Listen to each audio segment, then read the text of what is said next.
Subscribe to Mufti Akmal Mujahid online and press the bell icon for more videos. بسم اللہ الرحمن الرحیم السلام علیکم ورحمۃ اللہ وبرکاتہ۔ شب معراج کا واقعہ جب نبی کریم رؤوف الرحیم صلی اللہ علیہ وآلہ وسلم نے اللہ تعالیٰ کو دیکھا، کائنات کیوں رک گئی؟ شب معراج کے آنے سے پہلے یہ واقعہ ضرور سنیے۔ محترم سامعین و ناظرین، السلام علیکم ورحمۃ اللہ وبرکاتہ۔ واقعہ معراج اللہ تعالیٰ کی قدرت کی نشانیوں میں سے ایک نشانی ہے جو چشم زن میں بظاہر رونما ہوا، لیکن حقیقت میں اس میں کتنا وقت لگا یہ اللہ تعالیٰ اور اس کے رسول صلی اللہ علیہ وآلہ وسلم بہتر جانتے ہیں۔ اللہ تعالیٰ نے اس واقعے میں اپنے محبوب پیغمبر حضرت محمد صلی اللہ علیہ وآلہ وسلم کو اپنی قدرت کاملہ کا مشاہدہ کرا دیا۔ واقعہ معراج اعلان نبوت کے 10ویں سال ہجرت سے ایک سال پہلے مکہ میں پیش آیا۔ ماہ رجب کی 27 رات ہے۔ اللہ تعالیٰ فرشتوں سے ارشاد فرماتا ہے، اے فرشتے، آج کی رات جنت الفردوس کو لباس اور زیور سے آراستہ کر دو، میری فرمانبرداری کا کلمہ اپنے سر پر باندھ لو۔ اے جبریل، میرا یہ پیغام میکائیل کو سنا دو، رزق کا پیمانہ ہاتھ سے علیحدہ کر دے۔ اسرافیل سے کہہ دو کہ سور کو کچھ دیر کے لیے موقوف کر دے۔ اسرائیل سے کہہ دو کچھ دیر کے لیے روحوں کو قبض کرنے سے ہاتھ اٹھا لے۔ رضوان سے کہہ دو کہ وہ جنت الفردوس کی درجہ بندی کرے۔ مالک سے کہہ دو کہ وہ دوزخ کو تالا لگا دے اور جنت کے محلوں کی چھتوں پر صف بستہ کھڑے ہو جائیں۔ جنت کے جو محل ہیں ان کی چھتوں پر اس طرح سے کھڑے ہوں کہ معلوم ہو جیسے سر بستہ کھڑے ہیں۔ مشرق سے مغرب تک جس قدر قبریں ہیں ان سے عذاب ختم کر دیا جائے۔ آج کی رات شب معراج میرے محبوب حضرت محمد صلی اللہ علیہ وآلہ وسلم کے استقبال کے لیے تیار ہو جاؤ۔ آج کی اس ویڈیو میں واقعہ معراج حضور نبی کریم رؤوف الرحیم صلی اللہ علیہ وآلہ وسلم کو قرآن و حدیث اور سیرت کی روشنی میں بیان کیا جائے گا۔ چشم زندن میں عالم بالا کا نقشہ بدل جاتا ہے۔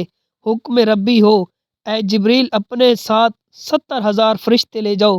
حکم الہی سن کر جبریل علیہ السلام سواری لینے جنت میں جاتے ہیں، اور آپ نے ایسی سواری کا انتخاب کیا جو آج تک کسی شہنشاہ کو بھی میسر نہیں ہوگی۔ میسر ہونا تو دور کی بات ہے، دیکھی تک بھی نہ ہوگی، اور دیکھنا تو دور کی بات سوچی تک نہ ہوگی۔ اس سواری کا نام براق ہے۔ تفسیر روح البیان میں ہے کہ نبی کریم رؤوف الرحیم صلی اللہ علیہ وآلہ وسلم سے پہلے براق پر کوئی سوار نہیں ہوا۔ ماہ رجب کی 27 شب کس قدر پرکیف ہے، مطلع بالکل صاف ہے، فضاؤں میں عجیب سی کیفیت طاری ہے۔ رات آہستہ آہستہ کیف و نشست کی مستی میں مست ہوتی جا رہی ہے۔ ستارے پوری آب و تاب کے ساتھ جھل ملا رہے ہیں۔ پوری دنیا پر سکوت خاموشی کا عالم طاری ہے۔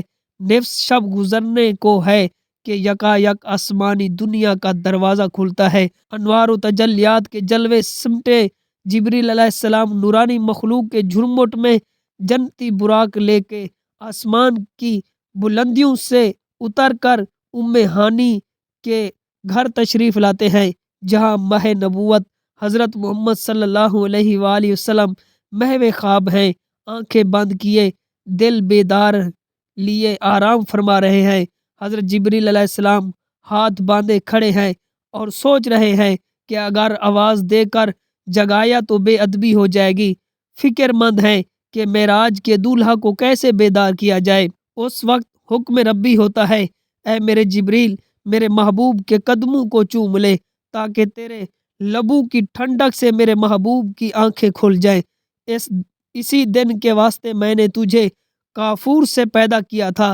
حکم سنتے ہی جبریل علیہ السلام آگے بڑھے اور اپنے کافوری ہونٹ محبوب دو عالم حضرت محمد صلی اللہ علیہ وآلہ وسلم کے پائے ناز سے مس کر دیے۔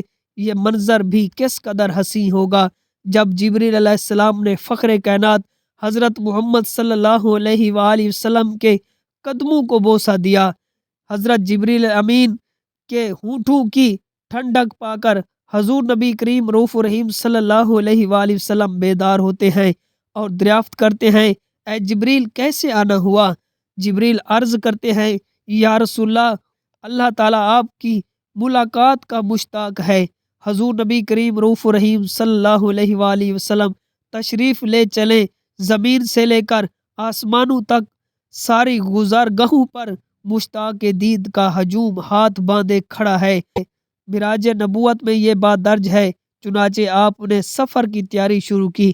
اس موقع پر جبریل امین نے آپ کا سینہ مبارک چاک کیا، دل کو کھول دیا۔ حضور نبی کریم رؤوف الرحیم صلی اللہ علیہ وآلہ وسلم کا ارشاد گرامی ہے کہ میرے پاس ایک آنے والا آیا اور اس نے میرا سینہ چاک کیا۔ سینہ چاک کرنے کے بعد میرا دل نکالا، پھر میرے پاس سونے کا ایک تشت لایا گیا جو ایمان و حکمت سے لبریز تھا۔ اس کے بعد میرے دل کو دھویا گیا، پھر وہ ایمان و حکمت سے لبریز ہو گیا اور اس قلب کو سینہ اقدس میں اس جگہ پر رکھ دیا گیا۔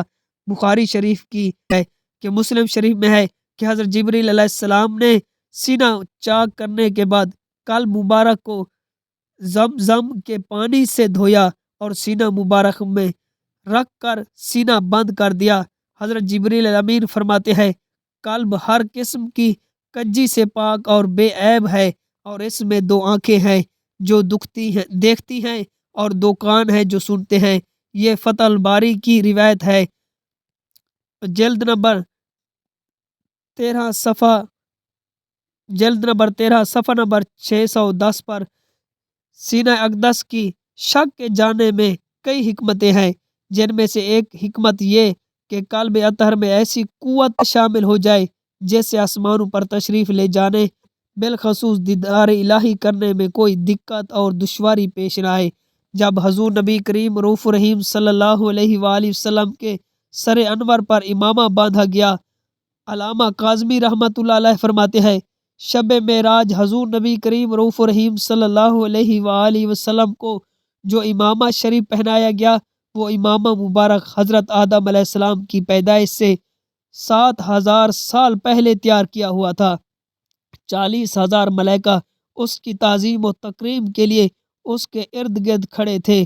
حضرت جبریل علیہ السلام نے سرور کونین حضرت محمد صلی اللہ علیہ وآلہ وسلم کو نور کی ایک چادر پہنائی۔ حضور نبی کریم رؤوف الرحیم صلی اللہ علیہ وآلہ وسلم نے براق کا حلیہ بیان کرتے ہوئے ارشاد فرمایا، سینہ سرخ یاقوت کی مانند چمک رہا تھا، اس کی پشت پر بجلی گونجتی تھی، سر اور اس کی گردن یاقوت سے بنائی گئی تھی۔